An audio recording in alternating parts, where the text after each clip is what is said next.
नमस्कार।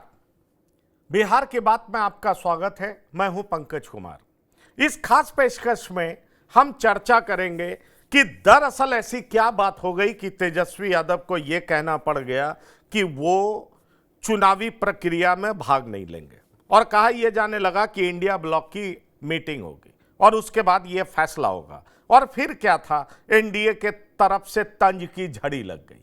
बड़ा सवाल यह उठता है कि चुनाव आयोग द्वारा उठाए गए ऐसे कौन से कदम हैं जिसको लेकर के लगातार राहुल गांधी और तेजस्वी यादव वोटों की चोरी की बात कह रहे हैं। बड़ा सवाल इसलिए भी उठता है क्योंकि क्या लगातार मिल रहे हार के बाद क्या बिहार में भी तेजस्वी यादव को डर सता रहा है, या सच ये है कि कई ऐसे लोगों के नाम काटे जा रहे हैं जो इतनी कम अवधि में बिहार आकर के वोटर पुनरीक्षण में अपना सहयोग नहीं दे सकते। दरअसल मैं ऐसा इसलिए कह रहा हूं क्योंकि बड़ी संख्या में लोग बिहार से बाहर काम करते हैं, बड़ी संख्या में लोग बिहार से बाहर पलायन करते हैं। तकरीबन 3 करोड़ लोगों की संख्या है जो हर साल बिहार से बाहर पलायन करते हैं। ऐसे में बड़ा सवाल यह भी उठता है कि जो लोग बिहार के बाहर बस चुके हैं, क्या उनका नाम 2003 के हिसाब से बरकरार रहना चाहिए? इसको लेकर के कई पेचीदगियां हैं, लेकिन इन सब के बीच चुनाव आयोग ने एक बेहतरीन खबर दी है। चुनाव आयोग ने यह कहा है कि अगले 1 महीने तक किसी भी पार्टी को या किसी भी व्यक्ति को ऐसा लगता है कि उसका नाम मतदाता लिस्ट में होना चाहिए तो वो फॉर्म भर सकता है और इसकी उसको पूरी इजाजत है। ऐसे में सवाल उठता है कि समय को लेकर के जो लगातार कहा जा रहा था कि चुनाव आयोग जानबूझ करके कई लोगों के मतदान को काटने के लिए इस तरह की प्रक्रिया को अपना रहा है, तो अब वो सही होता प्रतीत नहीं दिखाई पड़ रहा है। ऐसे में सवाल उठता है कि क्या तेजस्वी ने जो बात उठाई है उस पर वो टिके रहेंगे? ऐसे में सवाल उठता है कि चुनाव आयोग को बदनाम करने की एक साजिश चल रही है, या चुनाव आयोग के रवैये को लेकर के वाकई कई पॉलिटिकल पार्टीज का विश्वास उठने लगा है। दरअसल है क्या चुनाव आयोग को जानबूझ करके राजनीति में घसीटना अच्छा कहा जा सकता है, या यह मान लिया जाए कि जिस तरह की प्रक्रियाओं को अपनाया गया है वो बिल्कुल पारदर्शी नहीं है और 52 लाख मतदाताओं के जो नाम काटे गए हैं वो सही नहीं है? इन तमाम बातों पर हम चर्चा करेंगे कि दरअसल तेजस्वी पर जो तंज कसा जा रहा है कि उनको डर का हार सता रहा है, या तेजस्वी को वाकई लग रहा है कि उनके वोटरों का नाम काटा गया है। दरअसल बात क्या है कि तेजस्वी अब चुनाव में नहीं उतरने तक की धमकी दे रहे हैं। दरअसल इसकी सच्चाई क्या है, हम इसकी पड़ताल करेंगे क्योंकि हमारे साथ जुड़ेंगे कुछ मेहमान जो इन बातों पर चर्चा करेंगे। लेकिन आइए पहले देखते हैं कि इसको लेकर के दरअसल पटना से लेकर के दिल्ली तक घमासान क्यों मचा हुआ है। बड़े सब लोगों का जब अधिकार नहीं दिया जाएगा, एक ही जगह बैठाकर कुछ लोगों को खिलाइएगा और कुछ लोगों को भूखे रखिएगा, तो ऐसे पात पर तो लोगों को थाल उठाकर फेंक देना चाहिए। ऐसा इलेक्शन से क्या फायदा? मतलब एमआईएम वोट बहिष्कार, चुनाव बहिष्कार। मैं ये कह रहा हूँ कि अगर अपनी इलेक्शन कमीशन ने इंसाफ नहीं किया और बिहार सरकार ने इस पर नोटिस नहीं दिया तो यकीनन है कि सिर्फ वोट बहिष्कार नहीं होगा, बिहार में नया इनकलाब आएगा। चुनाव आयोग आपको कह रहा है कि ये सूची है, ये आप इनका नाम जोड़ने में मदद करिए, आप वो नहीं कर रहे हैं, बल्कि आप तो चुनाव बहिष्कार की बात कर रहे हैं। काम हमारा नहीं है, इलेक्शन कमीशन का ये काम होता है, सरकार का काम होता है कि एक आदमी भी नहीं छूटे। और अगर 1.5 लाख आपके एजेंट्स बने हैं, पॉलिटिकल पार्टियों के 1.5 लाख एजेंट्स इसलिए बनाए गए हैं क्योंकि आप मदद करिए। नहीं, मदद का क्या मतलब है?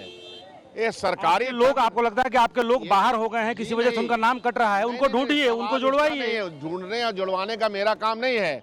इलेक्शन कमीशन जो 1 साल में काम करना चाहिए था उसको 2 महीने में किस परिस्थिति में करवाना चाह रहा है? यार में जो डबलिंग बोटी बांग्लादेशी रोहिंग्या का नाम कट रहा है तो ये स्पष्ट हार दिख रहे हैं। फिर विकास, फिर आपको लोक कल्याणकारी, गरीब कल्याणकारी योजनाएं, तो ये देख करके सहानुभूति लेने के लिए ऐसा बोले हैं, लेकिन ये चुनाव लड़ेंगे चूंकि चुनाव में इनको आमदनी होती है। बिल्कुल सही है आपने कहा कि दरअसल जिस तरह की बातें उठाई जा रही हैं उसको लेकर के ये तो कहा जा सकता है कि यह मामला काफी हॉट हो चुका है। और जिस तरीके से आप देख लीजिए, एमआईएम के नेता, जी हां, अख्तरुल इमान सवाल उठा रहे हैं और दूसरी तरफ बचौल क्या कह रहे हैं। आप समझ सकते हैं कि किस तरीके से माहौल गर्म है। वैसे चुनाव से पहले माहौल गर्म होना कोई अस्वाभाविक बात नहीं है, लेकिन मतदाताओं का नाम हटाया गया, जानबूझकर हटाया जा रहा है। इस तरह के आरोपों में कितना दम है और इससे किसको नुकसान हो रहा है, दम भी है या नहीं है? क्योंकि एक मतदाता एक जगह से ज़्यादा वोट कर सकता है। क्या बीएलओ इम्पार्शियल नहीं है, पार्शियलिटी कर रहा है? ऐसी सारी बातों पर हम चर्चा करेंगे और हम आपको बताएंगे कि दरअसल बिहार में हो क्या रहा है। क्योंकि चलिए हमारे साथ जो मेहमान जुड़ रहे हैं उनसे आपका परिचय करा दें। हमारे साथ जो मेहमान जुड़ रहे हैं वो हैं फैजान अहमद साहब, वरिष्ठ पत्रकार हैं, लगातार बिहार और देश की खबरों पर नज़र बनाए रखते हैं। फैजान अहमद साहब, TV9 पर आपका बहुत बहुत स्वागत है। साथ ही हमारे साथ दीपक कुचगवे जी हैं, राजनीतिक विश्लेषक हैं, माफ करिएगा वरिष्ठ पत्रकार हैं। दीपक कुचगवे जी, PCR, इनका डिजिग्नेशन ठीक करिए।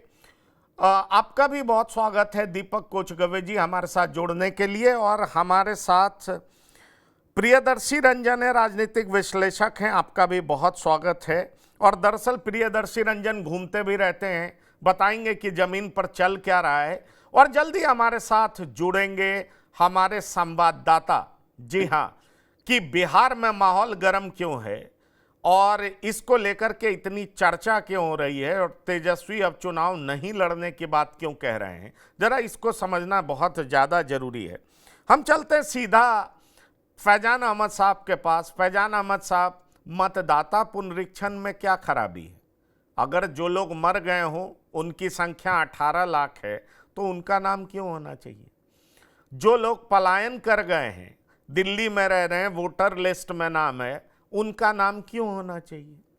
जो लोग यहां रहते हैं, वोट वहां डालना चाहते हैं, उनका नाम जरूर होना चाहिए, क्योंकि कुछ लोग रूट से जुड़े रहना चाहते हैं, उनमें से मैं भी एक हूं। मेरा नाम मेरे गांव में होना चाहिए और उसके लिए मुझे कवायद करनी चाहिए और उसके लिए मुझे चुनाव आयोग को वक्त देना चाहिए। और मैं चुनाव आयोग के उठाए गए कदम का स्वागत करता हूं कि चुनाव आयोग ने फाइनली 1 महीने का समय और एक्सटेंड कर दिया। पर पूरी प्रक्रिया का मजाक उड़ाना, उस पर विश्वास नहीं जताना, सुप्रीम कोर्ट पे दस्तक देना, सुप्रीम कोर्ट द्वारा भी रोक नहीं लगाया जाना और उसके बाद भी चुनाव आयोग को बार बार घसीटना, क्या एक के बाद दूसरी हार, दूसरे के बाद तीसरी हार की वजह से फ्रस्ट्रेशन है या वाकई इन मतदाताओं को उनके अधिकार से वंचित किया जा रहा है? कैसे देखते हैं आप? देखिए, ये आपने जो बातें कही पहले वो बिल्कुल सही है कि भाई जो लोग अब इस दुनिया में नहीं रहे तो जाहिर है इस दुनिया में नहीं रहे तो उनको वो वोट कैसे देंगे या उनको वोटिंग राइट नहीं दे सकता, तो उनका नाम तो बहरहाल लिस्ट में नहीं होना चाहिए। अब ऐसे लोगों की संख्या कितनी है, 18 लाख है या कितनी है, ये बिल्कुल एग्जैक्ट नहीं, क्योंकि देखिए ऐसे लोगों का भी नाम काटा जा रहा है जो 2020 के चुनाव में जिन्होंने भाग लिया या जिन्होंने वोट दिया, उनके नाम भी कटने की नौबत आ रही है, या ऐसे लोगों को। लेकिन उस सबसे बड़ी चीज ऐसे है कि जो बात कही जा रही है कि 3 से 4 करोड़ वोटरों का नाम कट सकता है। बिहार में कितने वोटर हैं? 8 करोड़ से कुछ कम, और अगर उनमें से 4 करोड़ को कट जाता है, यानी आधे से ज्यादा वोटरों का नाम अगर कट जाता है, तो ये तो सीरियस बात है। ऐसा तो हो नहीं सकता कि ये 4 करोड़ लोग अब दुनिया में नहीं रहे या बिहार में नहीं रहे या कहीं अलग चले गए, ऐसा तो नहीं हो सकता है। इसलिए ये फिगर जो आ रहा है, ये मैं इलेक्शन कमीशन को नहीं कोट कर रहा हूँ, ये जो इसके विरोधी हैं, जो लोग विरोध में जा रहे हैं, उन लोगों ने इस तरह की बात कही है कि 3 से 4 करोड़ तक वोटर का, तो ये एक सीरियस बात जरूर है। लेकिन सबसे गंभीर मसला उन लोगों का है जो बिहार के हैं, बिहार के रहने वाले हैं, यहाँ के वोटर हैं, यहाँ के शहरी हैं, लेकिन पलायन कर गए हैं, मजदूरी कर रहे हैं, दूसरे राज्यों में जाके मजदूरी कर रहे हैं, वो फॉर्म कैसे भरेंगे? या ऐसे लोग हैं, अभी रोज इस तरह की खबरें आ रही हैं, प्रिंट में और इलेक्ट्रॉनिक मीडिया में भी इस तरह की रोज खबरें आ रही हैं कि लाखों लाख लोग बाढ़ से प्रभावित होते हैं हर साल। खासतौर से नॉर्थ बिहार में लोग बाढ़ से प्रभावित होते हैं, उनका सारा डॉक्यूमेंट्स या जो कुछ भी उनके पास रहता है वो सब बह जाता है बाढ़ की नजर हो जाता है, उसमें उनके पास नहीं कुछ रह जाता है, वैसे लोग क्या डॉक्यूमेंट अपने साथ देंगे? डॉक्यूमेंट तो छोड़ दिए, वो फॉर्म कैसे भरेंगे? अगर वो जब यहाँ नहीं रहते हैं तो फॉर्म कैसे भरेंगे?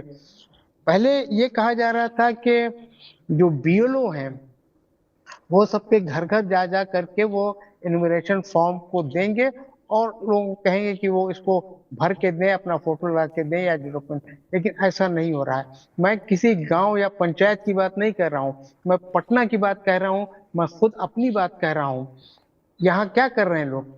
वोटर जो उनका पोलिंग बूथ है वहां जाते हैं, वहां बीएलओ बैठे हुए हैं, उनको जाकर के आप अपना वोटर आईडी कार्ड दिखाते हैं, वो आपका फॉर्म निकाल के देते हैं, आप उसको ले जाके भरते हैं, भरवाते हैं, उसमें फोटो लगाते हैं, डॉक्यूमेंट अगर है तो डालते हैं। बीएलओ कह रहे हैं कि डॉक्यूमेंट नहीं भी है तो ऐसे ही जमा कर दिए, कोई जरूरत नहीं है, तो ऐसे ही जमा कर रहे हैं। अब अगर बिना डॉक्यूमेंट के जो फॉर्म जमा हो रहे हैं उनकी क्या हैसियत है, उनकी क्या स्टैंडिंग होगी, उनका क्या स्टेटस रह जाएगा अगर उसमें कोई डॉक्यूमेंट नहीं है? तो इस तरह की बहुत सी ऐसी बातें हो रही हैं जिससे कि भ्रांतियां पैदा हो रही हैं। मैं ये नहीं कह रहा हूं कि रिवीजन नहीं होना चाहिए, रिवीजन बिल्कुल होना चाहिए, और जो लोग नहीं है दुनिया में उनका तो नाम बिल्कुल ही कट जाना चाहिए।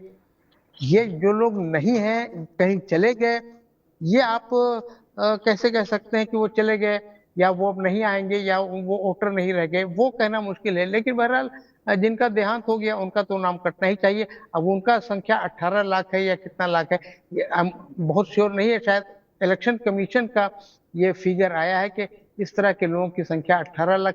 लेकिन मुझे थोड़ा शक है कि ये 5 साल में 18 लाख कैसे लोग हो जाएगा ये फिगर? क्या 5 सालों में 18 लाख लोग मर गए?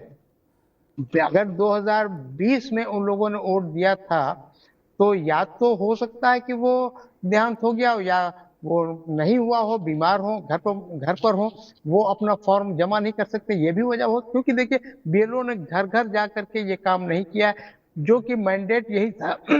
पहले भी जो इलेक्शन कमीशन का नोटिफिकेशन आया था उसमें यही था कि बीएलओ घर घर जा करके फॉर्म लोगों को देंगे, उनका जमा कराएंगे। तो ऐसा तो नहीं हुआ है। मैं पटना की बात कर रहा हूँ, पटना में भी नहीं हुआ, गांव में तो बिल्कुल ही नहीं हुआ है। इसलिए ये जो प्रोसेस पूरा चल रहा है इसमें कहीं ना कहीं कुछ संदेह की बात जरूर आ जाती है। संदेह की बात आ जाती है और संदेह हर बात पर हो रही है।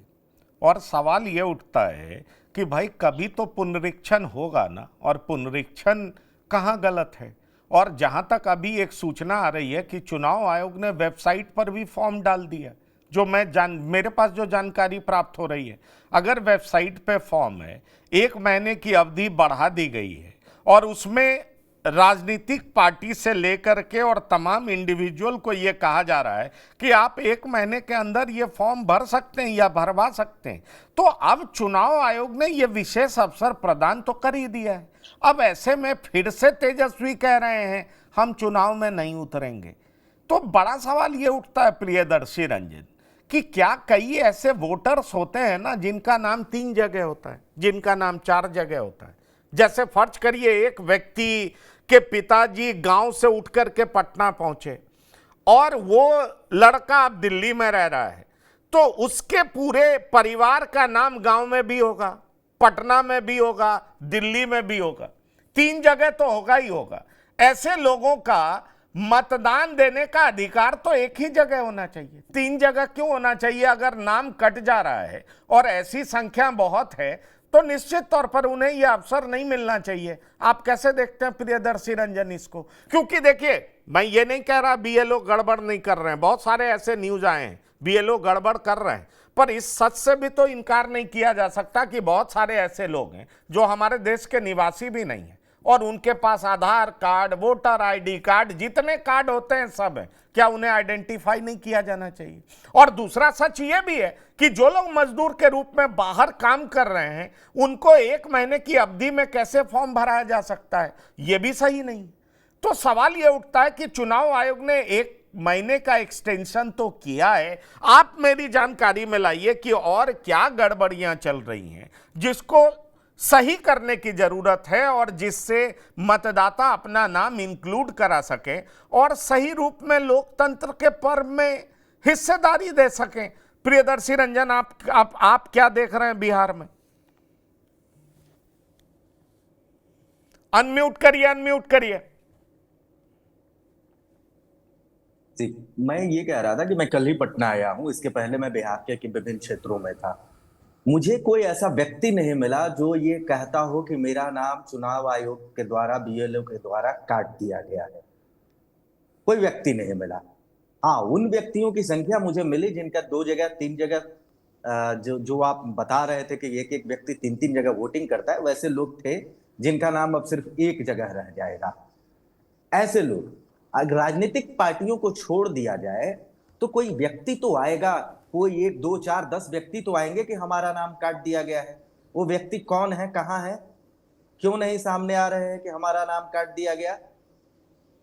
वैसे लोग कहीं भी, आज सोशल मीडिया का जमाना है, अगर कोई पश्चिम बंगाल में बैठा है, दिल्ली में बैठा है, चेन्नई में बैठा है या विदेश में भी बैठा है, किन्हीं वजहों से पलायन किया है, रोजगार के लिए गया है, घूमने गया है, किन्हीं कारणों से है, और उसका बीएलओ द्वारा, चुनाव आयोग के द्वारा वोटर लिस्ट से नाम गायब किया जा रहा है, तो उसको तो पता चलेगा, और पता चलेगा तो मैसेज करेगा। ऐसे लोग नहीं आ रहे हैं, राजनीतिक पार्टियां आ रही हैं कि गड़बड़ियां हो रही। तो ऐसे में विरोध करने वालों पर भी सवाल खड़ा हो रहा है, या चुनाव आयोग उनको ही बीएलओ तो बनाया है, या चुनाव आयोग की पार्टियों को 1.5 लाख लोगों को तो बुलाया है वॉलंटियर, या ये आप सर्विस दीजिए। वे लोग, उन्हीं लोगों को लाना चाहिए कि इनका नाम कट गया है। वे लोग क्यों नहीं नाम लेकर के आ रहे हैं? इसलिए ये सवाल बड़ा हो जाता है कि ये सिर्फ विरोध के लिए विरोध तो नहीं है, और मुझे लगता है कि ये विरोध के लिए विरोध और बढ़ेगा, क्योंकि चुनाव आयोग सिर्फ बिहार में ये सर्वे नहीं कराएगा। इसके आगे उसके निशाने पर पश्चिम बंगाल है, असम में भी चुनाव होने वाला है, वहां भी होगा। और टाइमिंग को लेकर के जो सवाल है कि बहुत कम समय अवधि में ये कराया जा रहा है, तो 2003 में जब पिछली बार यही कार्य हुआ था, उस समय भी इसी तरीके का 3 महीने का समय के करीब 4 महीने में करा लिया गया था। उससे थोड़ा कम, 1-8 महीने कम में कराया जा रहा है। तो अब तो टेक्नोलॉजी भी बढ़ गई है ना। 2003 में इतनी टेक्नोलॉजी थी क्या? नहीं, पर प्रियदर्शी रंजन जी, अगर समय की अवधि की बात करेंगे तो मैं आपसे सहमत नहीं, क्योंकि इतना बड़ा काम और एक राज्य में काम अगर आप 1 महीने में कराना चाहेंगे तो मुझे नहीं लगता कि किसी भी तरीके से यह सही है। और दूसरी बड़ी बात, आप जिस टेक्नोलॉजी की बात करते हैं, हमें यह नहीं भूलना चाहिए कि कितने लोग डिजिटली इलिटरेट हैं अभी भी हमारे समाज में। इस बात को आप जान लीजिए। आपको पढ़े लिखे पीएचडी मिल जाएंगे, बहुत शानदार अंग्रेजी में चिट्ठी लिखते हुए मिल जाएंगे, लेकिन अगर आप उनको आईफोन पे व्हाट्सएप इस्तेमाल करने कहिए या नॉर्मल फोन पे आप टेलीग्राम और तरह तरह के ऐप इस्तेमाल करने कहिए, वो कर नहीं पाते। और यकीन मानिए बहुत पढ़े लिखे वेल एजुकेटेड लोग हैं, और बिहार में इसकी संख्या और भी ज्यादा है। अगर टेक्नोलॉजी वाइज देखा जाए तो मुझे लगता है कि बहुत सारे लोग अभी भी पिछड़े हुए हैं, उनको अपग्रेड करने की जरूरत है। और मैं अगर गलत बोल रहा हूं तो दीपक कोचगवे जी मुझे करेक्ट करेंगे, या फैजान अहमद साहब हैं वो भी करेक्ट करेंगे। देखिए, चुनाव आयोग से जो गलती हुई उसको चुनाव आयोग करेक्ट कर रहा है। वो उसने अभी 1 महीना एक्सटेंड किया है और इसकी तारीफ की जानी चाहिए। पर सवाल यह है कि 1 महीने में बिहार जैसे प्रदेश में, जहां 13 करोड़ की आबादी मानी जाती है और जहां कहा जाता है लाखों करोड़ों लोग हर साल पलायन करते हैं, वहां पर आप 1 महीने में सारा सिस्टम कैसे दुरुस्त कर लेंगे? कैसे मतदाता पुनरीक्षण का काम कर लेंगे? ये बड़ी टेढ़ी खीर है। यह आसान काम नहीं था, और खास तौर पर तब जब चुनाव से ठीक पहले आप ऐसा करने लगते हैं। और जमीन पर क्या स्थिति होती है, कौन कौन से ऑफिसर्स लगाए जा रहे हैं, ये मुझे भी पता है, और वो फिर क्या कर रहे हैं वो मुझे भी पता है। ये कभी भी फुल प्रूफ नहीं हो सकता। और सच्चाई आपको बता दूं, शुरुआत में तो इन्होंने बहुत लोगों को हटाने का प्रयास किया कि ये नहीं है, वो चाहिए, ये नहीं चलेगा, वो नहीं चलेगा। और अभी स्थिति ये हो गई है कि सबके लिए खुल गया है। आ जाओ, तुम आओ तुम भी पाओ, तुम आओ तुम भी पाओ। तो फिर इतना ह्यू एंड क्राई क्यों? मतलब बहुत साफ है कि शुरुआत में कुछ रेस्ट्रिक्शंस थे, चारों तरफ से आवाज उठने लगी तो सारा रिलैक्सेशन हो गया। तो फिर क्या मकसद है, क्या मतलब है? वो पूरा नहीं हो पाया, आप प्रेशर में झुक गए, दब गए। बात तो यही है ना। दीपक कोचगवे जी, आप क्या कहना चाहेंगे? ये आपने आपने बहुत सही सवाल उठाया और बहुत सही तरीके से बताया। बिहार की आबादी 13 करोड़ से ज्यादा है और लिटरली जिस तरह से टेक्नोलॉजी है, उस टेक्नोलॉजी में आप मान कर चलिए कि 50% ब्लैंक हैं, 50% उस टेक्नोलॉजी से बहुत ये नहीं रखते। मैं आपको उदाहरण देता हूं और आगे बताता हूं, क्योंकि जिस तरह से आपको याद, जनता दल यूनाइटेड के सांसद बांका के गिरधारी यादव ने क्या कहा, मुझे 10 दिन लगे डॉक्यूमेंट जुगाड़ करने में, मैं परेशान हो गया, ये चुनाव आयोग का क्या मतलब है, ये किस तरह। तो जब एक सांसद 10 दिनों तक और वो कैमरे के सामने बोल रहा है, देखिए सवाल यहाँ टेक्नोलॉजी है, हमें भी डाउनलोड कैसे होगा, क्या होगा, बहुत सारी ऐसी प्रक्रिया है कि जो संभव नहीं है। और दूसरी बात, सवाल यहाँ पर है आपके इस SIR और ये पुनर्निरीक्षण का जो मसला है, उसका कोई विरोध नहीं, वो होना चाहिए और वो एक समान प्रक्रिया है चुनाव आयोग की। समान प्रक्रिया है कि चुनाव होने से 1.5 साल पहले से आप तैयारी करते हैं वो।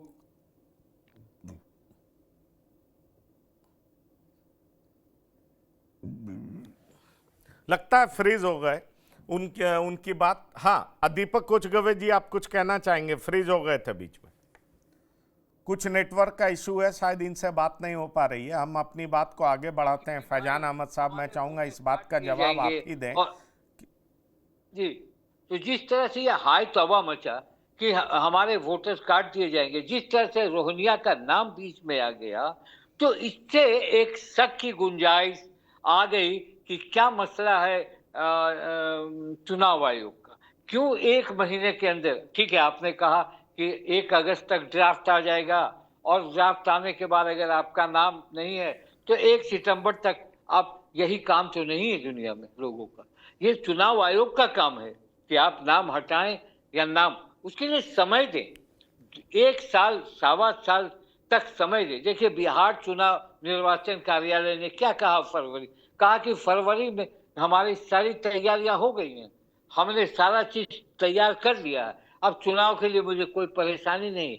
ये स्टेटमेंट वहाँ के जो चुनाव बिहार के चुनाव अधिकारी हैं उन्होंने कहा, और एकाएक ये मामला आ गया, तो ये कहीं ना कहीं शक की सुई देता है। गांव के लोग परेशान हैं कि इसको कैसे जोड़ेंगे। मैं आपको उदाहरण देता हूँ, मैं अपना उदाहरण देता हूँ। मैं जिस घर में रहता हूँ, आज मैं जब नीचे गया तो देखा कि चुनाव आयोग का एक चिपका हुआ है और ID नंबर लिखा हुआ है, और वो BLO जो है वो न हमसे मिला है न किसी से मिला है, चिपका के निकल गया। मैं ये अपनी बात बता रहा हूँ। तो ऐसे कितने लोगों, क्यों जरूरत पड़ गई 1 महीने में इस तरह से करने की। और बात तो वाजिब है, कभी कभी विपक्ष जो बात उठा रहा है, उस विपक्ष के बात में कुछ दम तो जरूर है। ठीक है, सत्ता पक्ष के लोग का ये कहना है कि भाई चुनाव आयोग में ऐसे स्वतंत्र संस्था है, हम कुछ नहीं बोलेंगे। इसको लेकर सदन से सड़क तक बवाल है।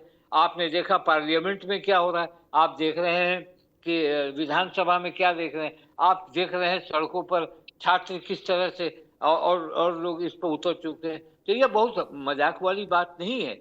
इसमें टाइमिंग को लेकर, टाइमिंग 1 महीने में, आपको मैं बताऊं 15 तारीख की बात मैं बता रहा हूं, 15 तारीख को फॉर्म कितना जमा हो गया था, 6,60,67,208 वोट जमा हो गया था 15 तारीख को। और स्थानांतरित जो है करीब 83% जमा हो गया था, और मृतक मिले थे उस समय तक 12 लाख से ऊपर। यानी आप ये मान के चलिए कि 10 दिन में आपने टच कर लिया लगभग 83% वोटरों का फॉर्म जमा कर दिया। तो ये आपको नहीं लगता है कि कहीं ना कहीं फिल अप द ब्लैंक है? मैं ये कहता हूं कि आप देश के अगर नागरिक हैं, चुनाव आयोग पर आपको ट्रस्ट तो होना ही चाहिए, और ट्रस्ट तो है ही है। चुनाव आयोग जो रिजल्ट जिस तरह से अरेंजमेंट करती है, उसी अरेंजमेंट पर हम चुनाव में वोट डालते हैं, और जो परिणाम देती है उसी को तो नेता मानते हैं। तो कहाँ नहीं मानता है, उसको मानने का आधार एक शक की सुई कहाँ आती है? टेक्नोलॉजी पर आती है। आप गांव में कहेंगे कि कंप्यूटर से, अब देखिए उसको लेकर साइबर वाले 5 की जगह 10 ले रहे हैं, 10 की जगह 15 ले रहे हैं। ये एक ऐसी स्थिति आ गई जिसको लेकर थोड़ा परेशान तो है जनता, और वोट का अधिकार तो नहीं उसको देखिए है और वो देखिए वोट देना को चाहती है। दीपक जी जब भी कोई नया इनोवेशन नई टेक्नोलॉजी का इस्तेमाल होता है तो लोग परेशान तो होते हैं, इस बात से कौन इनकार कर सकता है। और इसका आप लॉजिक देख सकते हैं कि जब मोदी सरकार द्वारा यह कहा जा रहा था कि अब आप पैसा डिजिटली पे करिए, तो लोग मजाक उड़ाते थे कि गांव में कैसे होगा पेटीएम, गांव में कैसे होगा यूपीआई। अब जाइए गांव-गांव में पेटीएम यूपीआई हो रहा है, ये भी सच है। लोगों को एडॉप्ट करने में दिक्कत आई, पर एक जो बड़ा कंस्ट्रेंट, जो दिक्कत वाला सब्जेक्ट ये था, वो ये था कि चुनाव आयोग ने कम समय दिया था। पर अब देखिए चुनाव आयोग ने उसको करेक्ट कर लिया। अब है कि 1 अगस्त को ये लोग लिस्ट जारी करेंगे, उनके हिसाब से 98 पॉइंट कुछ % लोगों का नाम शामिल हो चुका है, वो लोग इंक्लूडेड है।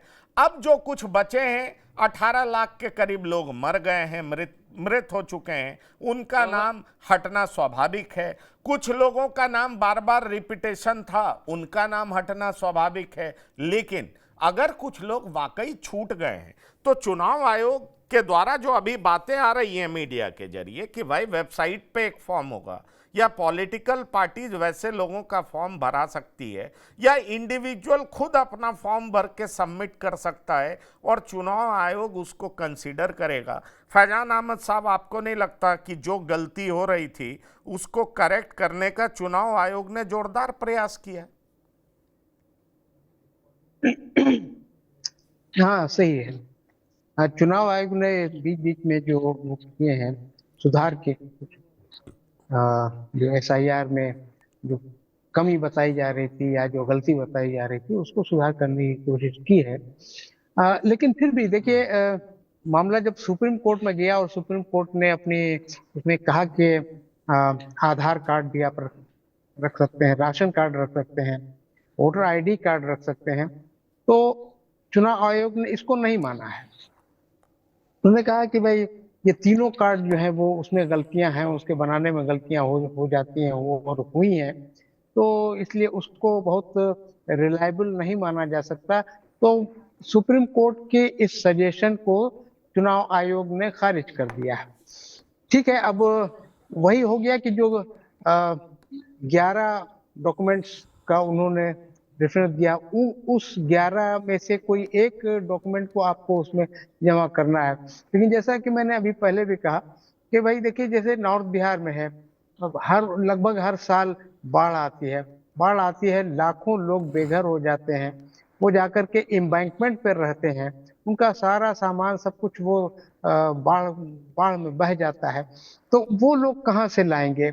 और उसी के साथ साथ जो लाखों लोग जो बाहर जाके मजदूरी कर रहे हैं, उनको फॉर्म कैसे मिलेगा और वो फॉर्म कैसे भरेंगे? गलतियां तो हुई हैं, इलेक्शन कमीशन से भी हुई हैं, और अगर आपके पास कोई डॉक्यूमेंट नहीं है तो ये मैं समझता हूँ कि थोड़ी बहुत गलती तो हमारी भी है कि अगर मेरे पास कोई डॉक्यूमेंट नहीं है तो क्यों नहीं है, हम कैसे अपने को प्रूफ करें कि हम भारत के शहरी हैं, हम नागरिक हैं भारत के। तो इसको साबित करने के लिए तो हमारे पास कुछ ना कुछ तो डॉक्यूमेंट होना चाहिए। तो ये हमारी भी जिम्मेदारी बनती है कि हम ऐसे कुछ ना कुछ कोई ना कोई डॉक्यूमेंट तो जरूर रखें।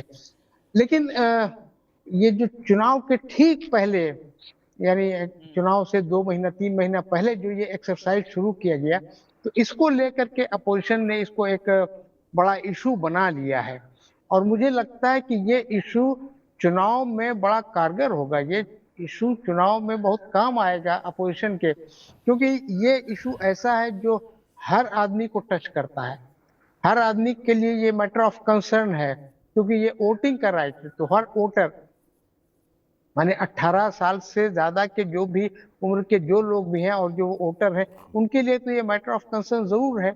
और जो इसको अगर चुनाव में इसको चुनावी मुद्दा बनाया जाता है तो ये उनको हिट करता है, ये उनको अफेक्ट भी करता है। तो मुझे लगता है कि ये अपोजिशन को एक चुनावी मुद्दा भी मिल गया। हालांकि कल तेजस्वी यादव ने इस तरह का हिंट दिया कि वो इसको चुनाव मतलब बाइकआउट भी कर सकते हैं, चुनाव में हिस्सा नहीं ले सकते हैं। हम कांग्रेस की तरफ से भी इस तरह का बयान आया कि वो भी इस पर गौर कर सकते हैं। CPI-ML का भी आया कि भाई अभी हमने इस पर कोई फैसला नहीं लिया है। तो इस तरह की बातें अपोजिशन में हो रही हैं, अपोजिशन पार्टियों में भी हो रही है कि इसको किस तरह से आगे डील किया जाए। अगर ये पार्टियां चुनाव में जाती है, मुझे लगता है कि चुनाव में जाएंगी, क्योंकि देखिए चुनाव बाइकआउट अभी तक मुझे नहीं लगता है कि भारत में किसी भी राज्य में किसी भी पार्टी, छोटी बड़ी जो भी पार्टी हो, किसी भी पार्टी ने इस तरह का जम्मू कोई काम कश्मीर में किया हो कि होता रहा, चुनाव में जम्मू होते। कश्मीर में किया है कुछ दलों ने। हाँ, जम्मू उन्होंने, कश्मीर हाँ, में हुआ है वो, जी हाँ। हाँ, वो दूसरा कुछ और मामलात हैं जो जो जो भारत के दूसरे हिस्से में लागू नहीं हो सकते होते हैं। तो इसीलिए मैंने कहा कि यहाँ भारत में, बहरहाल कश्मीर भारत का अंग है, लेकिन वहाँ के कुछ हालात अलग हैं, इसकी वजह से मैंने उसका जिक्र नहीं किया। लेकिन ये ऐसा नहीं होगा। बिहार में, खासतौर से बिहार में चुनाव के बाइकआउट का ऐलान सिर्फ नक्सलाइटों ने किया है अब तक। वो माओइस्ट कम्युनिस्ट पार्टियों के लोगों ने किया है, उनके जो ऑर्गेनाइजेशन उन्होंने किया है, और लगभग हर चुनाव में वो करते हैं। अब तो उनका असर कम हो गया, तो अब उतना नहीं हो रहा है, लेकिन नहीं, पहले जो हम लोग जब कवर वो- करते थे तो काफी होता नहीं, था। पर इसका आज असर तेजस्वी ने दोबारा दोहराया, प्रियदर्शी रंजन जी। वो कह रहे हैं, हमारे संवाददाता अभी जुड़ेंगे, बताएंगे। दरअसल वो कह रहे हैं 52 लाख का नाम काट दिया, 18 लाख को मृतक बता दिया गया। वो लगभग 1 करोड़ से ज्यादा लोगों की बात कर रहे हैं। ये क्या है? तेजस्वी क्यों चुनाव नहीं लड़ने की बात कर रहे हैं और सत्ता पक्ष माखौल उड़ा रहा है, मजाक उड़ा रहा है कि चुनाव इसलिए लड़ना नहीं चाहते हैं क्योंकि पहले ही पता चल गया है कि ये हार रहे हैं। पर आप देखिए, पूरा विपक्ष काले कपड़े में पहुंचा है बिहार विधानसभा, और जिस तरीके से सर पे आवाज उठा रहा है, चुनाव आयोग का मजाक बना रहा है, उसको देखते हुए आपको क्या लग रहा है? और राहुल गांधी लोकसभा में कह रहे हैं कि वोटों की चोरी कर रही है मोदी सरकार, इसका सच क्या है? देखिए, चुनाव आयोग की प्रक्रिया पर सवाल है, हाँ, लेकिन इसका मतलब ये नहीं है कि जो वोटर थे उनको वोट काट दिया गया। अगर मैं फिर से वही बात कह रहा हूँ कि अगर कोई बाहर रहता है, बिहार के बाहर रहता है, बिहार भारत का निवासी है, बिहार राज्य में उसका वोटर लिस्ट में नाम है, और वो किसी अन्य स्टेट में कहीं भी रहता है, विश्व के किसी कोने में, तो उसका वोटर लिस्ट से नाम नहीं काटा जाना चाहिए। लेकिन ये संविधान भी तो अधिकार नहीं देता है कि भारत से बाहर से आए हुए व्यक्तियों को वोट डालने का अधिकार भारत में मिल जाए। ये कैसे संभव है? और इस पर रोकथाम लगाने की जिम्मेवारी भी तो चुनाव आयोग की है। उस प्रक्रिया में अगर चुनाव आयोग थोड़ा कड़ा हो रहा है तो कोई दिक्कत की बात नहीं है। दिक्कत की बात जो टेक्नोलॉजी को लेकर के है, बस वहीं तक है। रोना धोना जो ये हो रहा है, नकली लोगों को आप वोट दिलवाएंगे तो कैसे चलेगा? और दूसरी बात, ये जो तेजस्वी यादव ने जिसको बहुत हाइप मिल रहा है, कहा है उन्होंने कि हम चुनाव का बहिष्कार करेंगे, तो मुझे लगता है कि उन पर वामपंथियों का रंग चढ़ गया है। लाल लाल और लाल लाल, जब लाल लाल लहराएगा जैसे नारों का, उन पर बहुत असर बन गया है।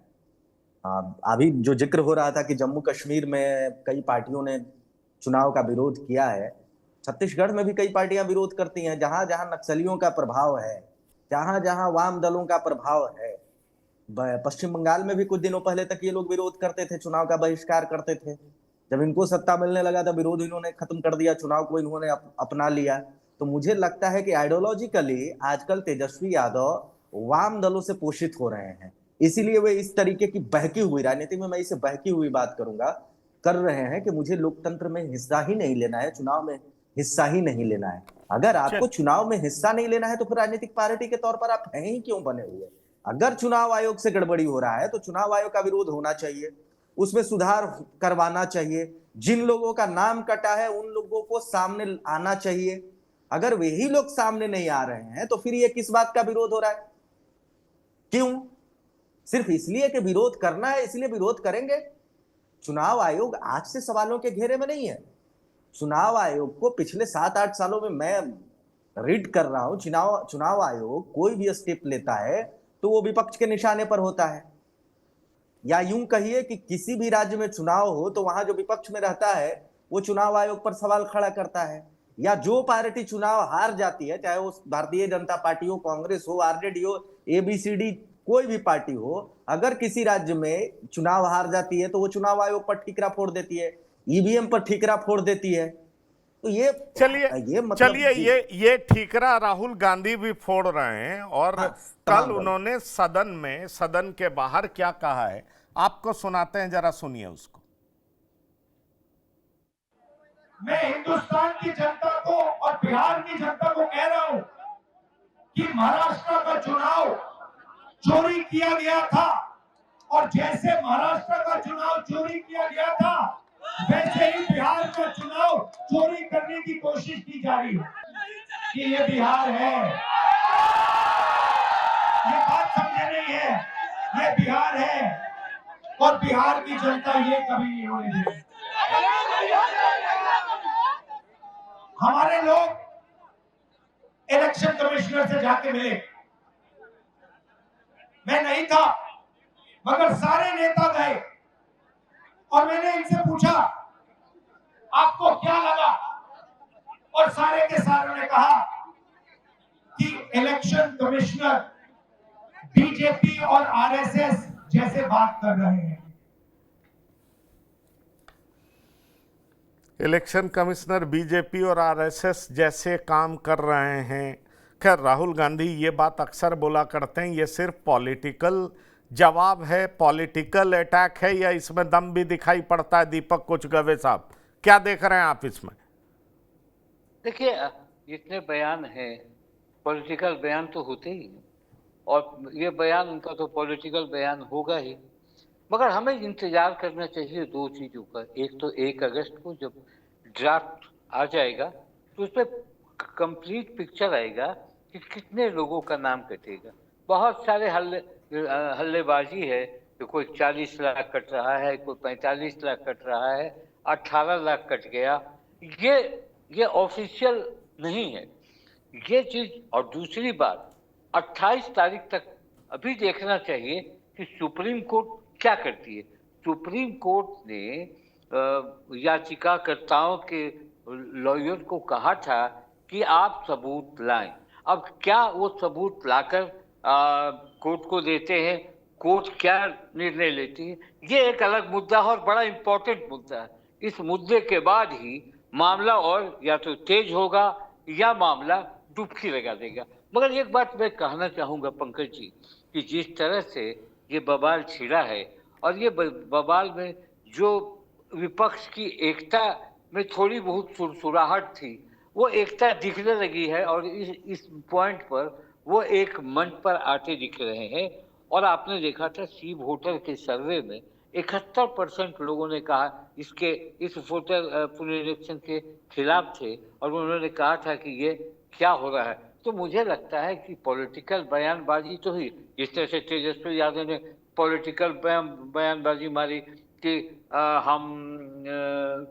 तो चुनाव में हम भाग नहीं लेंगे और हम अन्य दलों से भी बात करेंगे, तो ये कहीं लगता है कि बहुत बड़ा पॉलिटिकल प्रेशर देने की बात चुनाव आयोग पर हो रही है। ठीक है, चुनाव आयोग ने कहा है जैसे जो वो कह रही है, मगर अभी आधिकारिक रूप से उनका कोई बयान नहीं आया।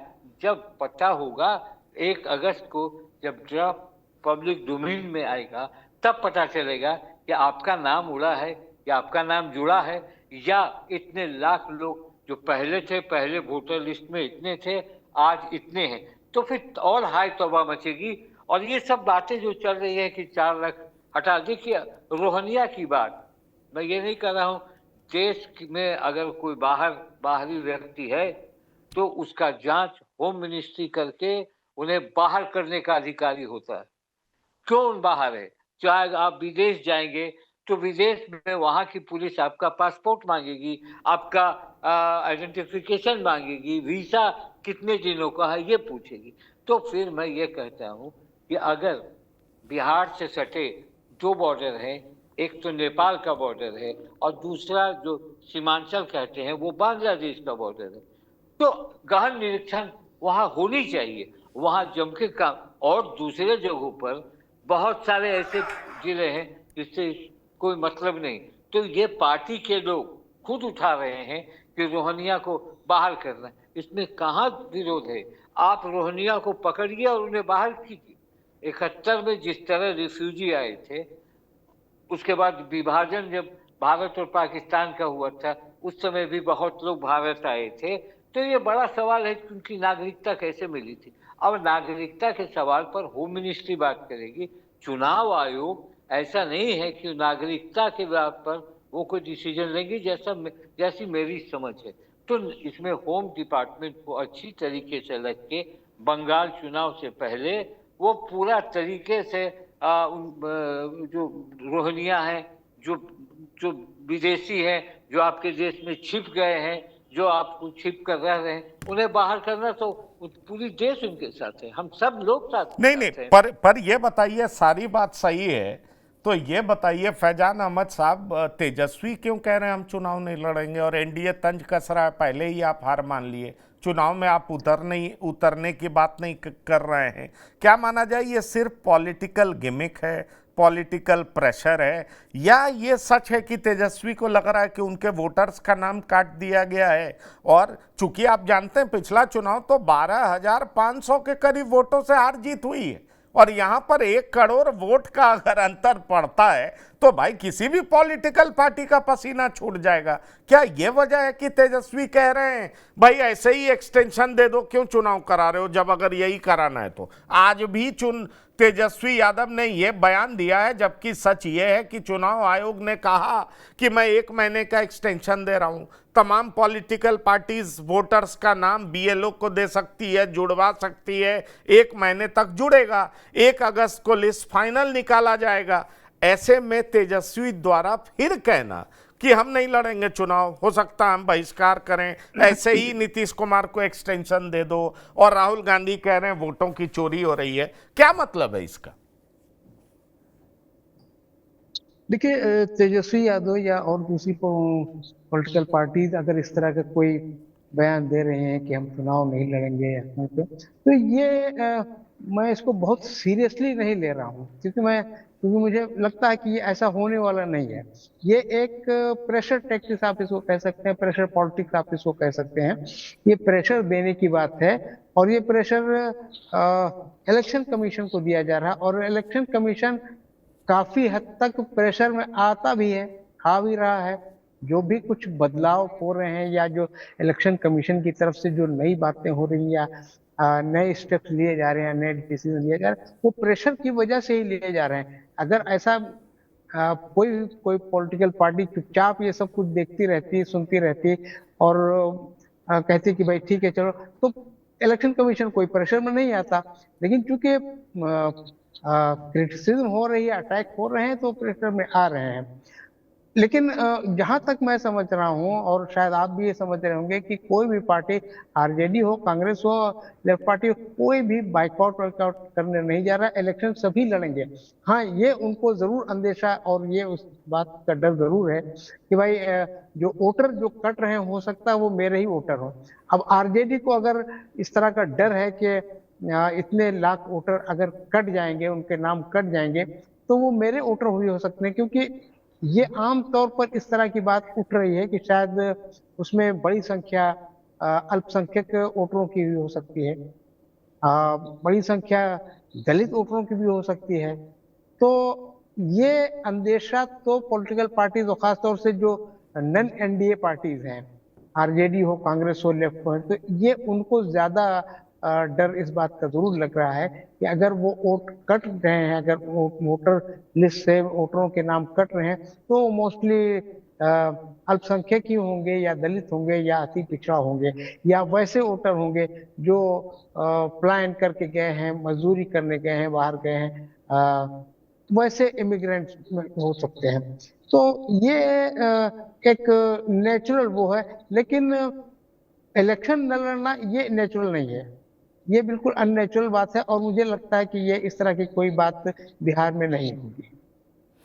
आप ये बात कह रहे हैं, हमारे साथ संवाददाता जुड़ रहे हैं। विधानसभा के अंदर इस मसले को लेकर के कितनी बड़ी लड़ाई चल रही है, और पूरा विपक्ष काले कपड़े में पहुंचा है। ऐसे लग रहा है जैसे इंडियन स्कूल ऑफ ड्रामा के कई सारे लोग जब स्ट्रीट पर सर्कस करते हैं, नाटक करते हैं, रंगमंच का नाटक प्रस्तुत करते हैं और वो बहुत मीनिंगफुल होता है। मैं आपको ये बता दूं, जबरदस्त अभिनय होता है उसमें। विधानसभा में भी वही कुछ पेश करने की कोशिश की गई और सवाल यह है कि अगर वो मैसेज जी 2 दिन से हो रहा है, ये 2 दिन से हो रहा है। मैं वही कह रहा हूं कि अगर, क्योंकि जो स्ट्रीट ड्रामा होता है उसका मतलब बहुत गंभीर होता है, मायने बहुत संगीन होता है। क्या वाकई विपक्ष को ऐसा लग रहा है कि लोकतंत्र पर खतरा है और क्या वाकई लोगों के नाम कट रहे हैं और उसको लेकर के विधानसभा के भीतर क्या माहौल है? हमारे संवाददाता सुजीत कुमार विधानसभा से बताने जा रहे हैं कि आखिरकार क्या हो रहा है। सुजीत, क्या चल रहा है? तेजस्वी काफी गुस्से में दिखाई दे रहे हैं, शकील अहमद खान भी काफी नाराज दिख रहे हैं। आखिरकार बिहार विधानसभा में वोटर पुनरीक्षण को लेकर के जो कुछ चल रहा है, जरा विस्तार से बताइए। पंकज जी, जब से बिहार विधानमंडल का मॉनसून सत्र शुरू हुआ है, विपक्ष का एक सूत्री प्रोग्राम था कि SIR और लॉ एंड ऑर्डर हालांकि सेकेंडरी है, प्राइमरी SIR के मुद्दे पर सरकार सदन को हम लोग नहीं चलने देंगे। ये मेरी जब भी महागठबंधन के तमाम नेताओं से बातचीत हुई, उनका एक लाइन में कहना था कि SIR के मुद्दे पर सरकार को किसी भी कीमत पर हम लोग नहीं चलने देंगे, सदन किसी कीमत पर नहीं चलेगा। बल्कि उनकी ये मांग थी कि बहस हो, कार्यमंत्रणा समिति की मीटिंग हो, उसमें सारी चीजें क्लियर हो।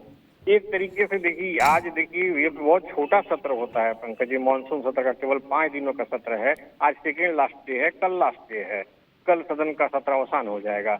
लेकिन जिस तरीके से ये बातें कही गई, SIR के मुद्दे को लेकर के ड्रामेबाजी, काले कपड़े, माथे पर काली पट्टी, इसके अलावा आक्रोशित होकर के वेल में आना, रिपोर्टर टेबल पटकना, सदन किसी के बाप का नहीं है, किसी के माँ का नहीं है। आज तो भाई वीरेंद्र फिर कुछ बोल गए अशोक चौधरी के ऊपर कि बंदर की तरह उछलते हैं।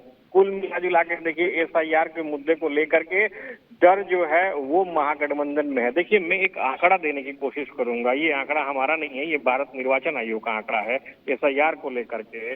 ये आंकड़ा जो है परसों तक का है, कल तक का भी है, कमोबेश इसमें थोड़ा बहुत इसमें से ऊपर नीचे है। जिस तरीके से SIR में जो बातें सामने आ रही है, बहुत चौंकाने वाली बातें सामने आ रही है पंकज जी।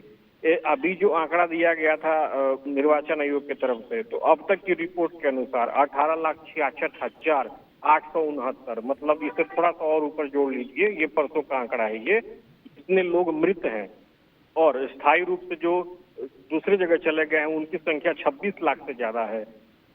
2 स्थानों पर जिनका नामांकन है उनकी संख्या 7.5 लाख से ज्यादा है और तकरीबन 11,500 ऐसे हैं जिनका कोई अता पता लापता है, उनका कोई पता ही नहीं है। तो ये जो चीजें सामने आके आती हैं, एक चीज आपने गौर की होगी पंकज जी, जब कल तेजस्वी सदन में अपना संबोधन दे रहे थे तो उन्होंने एक लाइन कहा था कि हमारे निर्वाचकों का नाम काटा जा रहा है। अब ये कौन, कैसे आप तय कर सकते हैं कि वो निर्वाचक उन्हीं के हैं? ये तय करने का पैमाना क्या है? डर है, सीधे सीधे डर है। और इस डर को लेकर के SIR को एक मजबूत ढाल बनाया जा रहा है और बल्कि उससे एक कदम आगे चुनाव के बहिष्कार की बात कही जा रही है। इंडिया ब्लॉक के नेताओं को पत्र लिखा जा रहा है। कुल मिलाजुला के SIR के मुद्दे पर महागठबंधन पूरी तरीके से बौखलाया हुआ है पंकज जी। और ऐसा ये मैं नहीं कह रहा हूँ, ये महागठबंधन को ऐसा लग रहा है कि जितने भी नाम SIR पुनरीक्षण के बाद काटे जा रहे हैं उससे महागठबंधन को नुकसान हो रहा है। संभवतः यही कारण है कि पूरी तरीके से महागठबंधन एकदम बिफरा हुआ। जी पंकज जी। नहीं, पर सवाल यह है, इस बात को आइडेंटिफाई करना बिहार में कहाँ मुश्किल है। लोग जाति के आधार पर तय कर लेते हैं कि ये हमारे वोटर्स हैं, इनका झुकाव हमारी तरफ है। और बिहार में जिस तरह का सामाजिक संरचना है और जिस तरह का माहौल होता है उससे पता तो चल जाता है कि अमुक जाति, अमुक गांव, अमुक पंचायत जहां इस बिरादरी के लोग ज़्यादा हैं वो हमारे वोटर्स हैं। तो आखिरकार तेजस्वी यादव को ऐसा क्यों लग रहा है? क्या ये सच है कि मुसलमानों का वोट ज्यादा काटा जा रहा है? क्या ये हकीकत है क्या? क्योंकि कुछ लोग इसको रोहिंग्या से जोड़ते हैं तो उसका काउंटर रिएक्शन होता है कि जानबूझ करके उनको तंग किया जा रहा है। अख्तरुल ईमान देखिए किस तरह की बात कर रहे थे, उनका रिएक्शन कैसा है। तो क्या कोई बीएलओ या सरकारी संस्थान सारे डॉक्यूमेंट्स रहने के बावजूद इस तरीके से इग्नोर कर सकता है क्या? अगर उनके पास जमीनी कागज है, पेपर है, वाकई वासिंदा है, तो क्या उनको इग्नोर किया जा सकता है? और आज की जो घटना है कि चुनाव आयोग ने अपने वेबसाइट पर वो फॉर्म अपलोड कर दिया है, जैसा कि मैं न्यूज़ में देख पा रहा हूँ, हमें जो पता चल रहा है, और उसके बाद कहा गया है कि या तो जितनी भी पार्टियां हैं या खुद लोग जो बाहर रह रहे हैं वो इस फॉर्म को भरा सकते हैं। 1 महीने तक का और अवसर दिया है, तो मतलब जो बाहर लोग रह रहे हैं वो भी ये फॉर्म भर सकते हैं। तो अब भी चुनाव आयोग सवालों के घेरे में है क्या? क्योंकि तेजस्वी आज भी कह रहे हैं कि चुनाव मत लड़ो, ऐसे ही नीतीश सरकार को एक्सटेंशन दे दो। देखिए पंकज जी, यहाँ पे एक चीज और आप गौर कीजिए, ऐसा एयर पोल्यूशन तो ऐसा तो नहीं है केवल सीमांचल में हो रहा है, वो तो पूरे बिहार में हो रहा है। और सीमांचल में कौन सी समाज की आबादी का घनत्व ज्यादा है ये आप भी जानते हैं, मैं भी जानता हूँ, दर्शक भी जानते हैं और सारे नेता भी जानते हैं। SIR को लेकर के जो खामियां सामने आ रही हैं वो सीमांचल के इलाकों में आ रही हैं। ऐसा प्रतीत तो जरूर हो रहा है जितने भी महागठबंधन के विपक्षी दल हैं उनको, ये उनके वोटर हैं, सीमांचल में जिस तरीके से बातें सामने आ रही हैं, पहली बात। दूसरी बात, आपने कहा कि अपडेट जो है वो वेबसाइट, देखिए 11 जो बिंदुए जो तय किए थे मानक चुनाव आयोग ने, उसमें से तो उसने केवल यही कहा था कि इन 11 में से किसी एक को आप लाइए और अपना क्लेरिफिकेशन आप करा लीजिए। जबकि यहाँ पे हवा बनाया गया कि 11 के 11 वो सब लेना है, ऐसा, जबकि ऐसा कुछ नहीं था।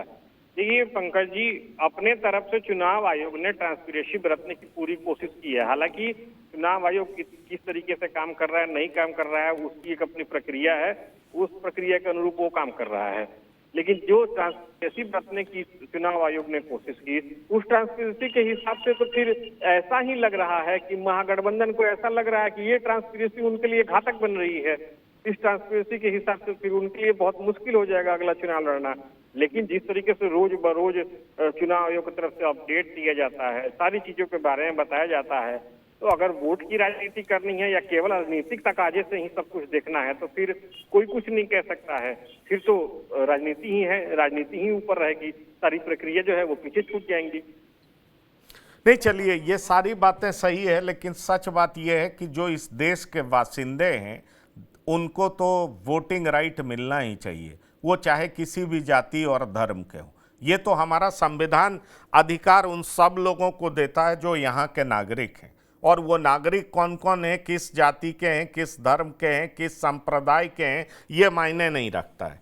जहाँ तक सवाल है कि पॉलिटिकल पार्टीज अब चुनाव आयोग पे साफ ईवीएम पे अटैक करना, ये सारा पुराना सगल भी रहा है। जब दिल्ली में भारी भरकम जीत होती है तो ईवीएम ठीक होता है, महाराष्ट्र में हार जाती है तो ईवीएम खराब होता है। अब एक नई बात वोट चोरी की भी चल रही है।